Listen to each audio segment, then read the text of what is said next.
Welcome doctor Paul B Mathew, the habit builder. Rich ആകുക എന്നുള്ളതും ഒരു ഹാബിറ്റ് ആണെന്നുള്ളതാണ് മാസ്റ്റർ കീ സിസ്റ്റം എന്നുള്ള പുസ്തകത്തിൽ എനിക്ക് മനസ്സിലാക്കുവാൻ സാധിച്ചത്. ചില കാര്യങ്ങൾ ശീലമാക്കിയാൽ നമുക്ക് റിച്ച് ആകുവാൻ സാധിക്കും. റിച്ച് ആകുന്നതിന് പിന്നിലുള്ള സയൻസ് എന്താണ്? The science of getting rich എന്ന പുസ്തകം വായിച്ചിട്ടുണ്ട്, റിച്ച് ഡാഡ് പൂർ ഡാഡ് വായിച്ചിട്ടുണ്ട്. അവിടെയൊക്കെ മനസ്സിലാക്കുവാൻ സാധിച്ചു ഇതൊരു മൈൻഡ് സെറ്റ് ആണെന്ന്. റിച്ച് ആകുക എന്നുള്ളത് മൈൻഡ് സെറ്റ് ആണ്, എന്നാൽ ഒരു ഹാബിറ്റ് കൂടിയാണ് റിച്ച് ആകുക എന്നുള്ളതാണ് എനിക്ക് പുസ്തകത്തിൽ മനസ്സിലാക്കുവാൻ സാധിച്ചത്. അപ്പോൾ എങ്ങനെയാണ് ആളുകൾ റിച്ച് ആകുന്നത്? എങ്ങനെയാണ് ആളുകൾക്ക് പണം ലഭിക്കുന്നത്? ചരിത്രം എടുത്ത് പരിശോധിച്ചാൽ നമുക്ക് അറിയുവാൻ സാധിക്കും ധാരാളം ധനികരായിട്ടുള്ള ആളുകളുണ്ട്.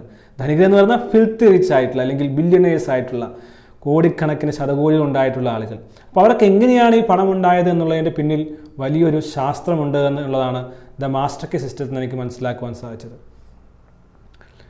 ഞാൻ നേരത്തെ പറഞ്ഞിട്ടുള്ള കാര്യമാണ് work for greatest human kind. മനുഷ്യൻ്റെ നന്മയ്ക്ക് വേണ്ടി വർക്ക് ചെയ്യുക, ഏറ്റവും മഹത്തായ കാര്യങ്ങൾ സമൂഹത്തിന് വേണ്ടി ചെയ്യുവാനായി ശ്രമിക്കുക എന്നുള്ള കാര്യത്തെക്കുറിച്ചല്ല.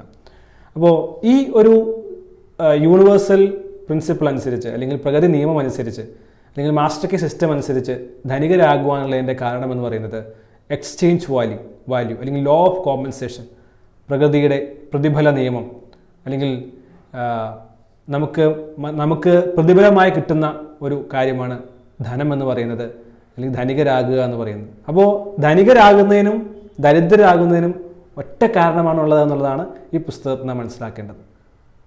അപ്പോൾ എക്സ്ചേഞ്ച്, നാം ചെയ്യുന്ന മഹത്തായ കാര്യത്തിനായി നമുക്ക് കിട്ടുന്ന എക്സ്ചേഞ്ച് വാല്യൂ ആണ് മണി എന്ന് പറയുന്നത്, ഫെയിം എന്ന് പറയുന്നത്, പോപ്പുലാരിറ്റി എന്ന് പറയുന്നത്, സ്റ്റാറ്റസ് എന്ന് പറയുന്നത്.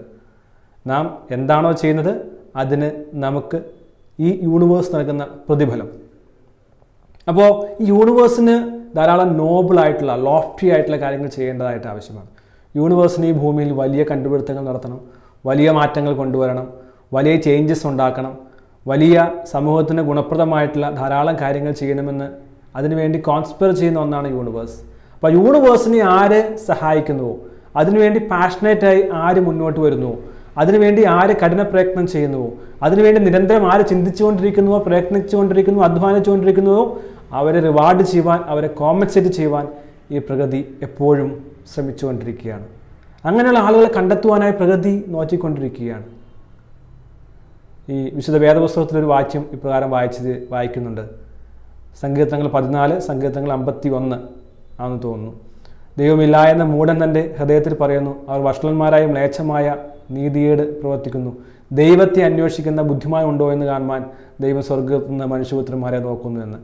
ഒരുപക്ഷെ ഈ നന്മ പ്രവൃത്തി ചെയ്യുവാൻ, ഈ ഹ്യൂമൻ കൈൻഡിന് വലിയ കാര്യങ്ങൾ ചെയ്യുവാനായി ആരും ഉണ്ട് എന്ന് ഈ യൂണിവേഴ്സ് തിരഞ്ഞു നടക്കുകയാണ്.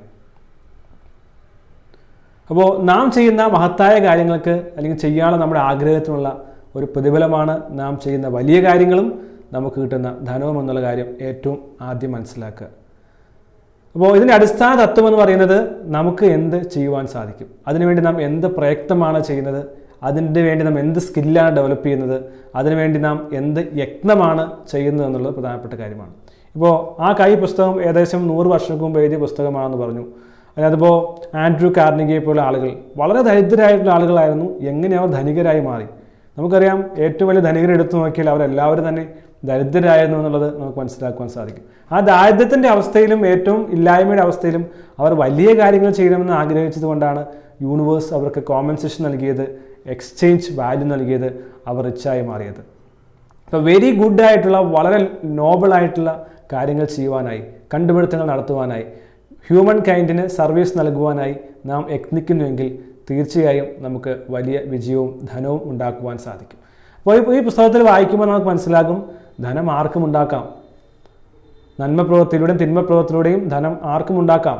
പക്ഷേ മനുഷ്യന് വാല്യൂ ഉണ്ടാക്കുന്ന ധനം മാത്രമേ സ്ഥിരമായിട്ടുണ്ടാകുകയുള്ളൂ. കൊള്ളയടിച്ചോ കഴുത്തുറത്തോ ഉപദ്രവിച്ചോ ചൂഷണം ചെയ്തോ ഉണ്ടാക്കുന്ന ധനമൊന്നും ഒരിക്കലും നിലനിൽക്കുകയില്ല എന്നും പ്രകൃതിയുടെ നിയമമാണ് എന്ന് ഈ പുസ്തകം പറയുകയാണ്.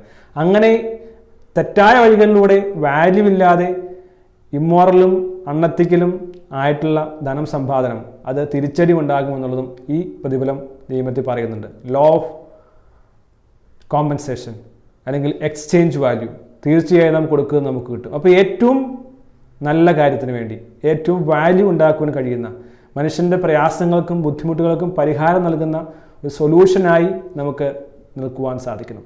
ഈ ഇന്നോവേറ്റേഴ്സ് ആയിട്ടുള്ള ഓൺട്രപ്രണേഴ്സ് ആയിട്ട് ആളുകൾ പൊതുവെ അവരെക്കുറിച്ച് പറയുന്നത് സമൂഹത്തിൻ്റെ പ്രസ്സിംഗ് ആയിട്ടുള്ള നീഡ്സ്, വലിയ പ്രോബ്ലംസിന് പരിഹാരം നൽകുന്നവർ, സൊല്യൂഷൻ നൽകുന്നവരാണ് യഥാർത്ഥ ഓൺട്രപ്രണേഴ്സ് എന്നുള്ളതാണ്. അപ്പോൾ അപ്രകാരം വലിയ സേവനങ്ങൾ ചെയ്യുന്നവർക്ക് തീർച്ചയായും നേട്ടങ്ങളും സമ്പത്തും ഐശ്വര്യവും സമൃദ്ധിയും എല്ലാം ഉണ്ടാക്കുവാൻ സാധിക്കും. അപ്പോൾ ഈ ചിന്ത, ഈ തത്വചിന്ത ഓർത്തിരിക്കുക. ഇതാണ് ധനികനാകുവാനുള്ള സയൻസ്. ശക്തമായി നാം അതിനുവേണ്ടി ആഗ്രഹിക്കുക. ശക്തമായ മനുഷ്യൻ്റെ പ്രശ്നങ്ങൾക്ക് പരിഹാരം കൊടുക്കുന്ന ആശയങ്ങൾ കൊണ്ടുവരിക, ചിന്തിക്കുക, പ്രയത്നിക്കുക. ഓട്ടോമാറ്റിക്കലി നമ്മുടെ ജീവിതത്തിൽ വിജയവും ധനവും കടന്നു വരുമെന്നുള്ളതാണ് ഹനാൻ ദ മാസ്റ്റർ കീ സിസ്റ്റം എന്ന പുസ്തകത്തിലൂടെ പറയുന്നത്.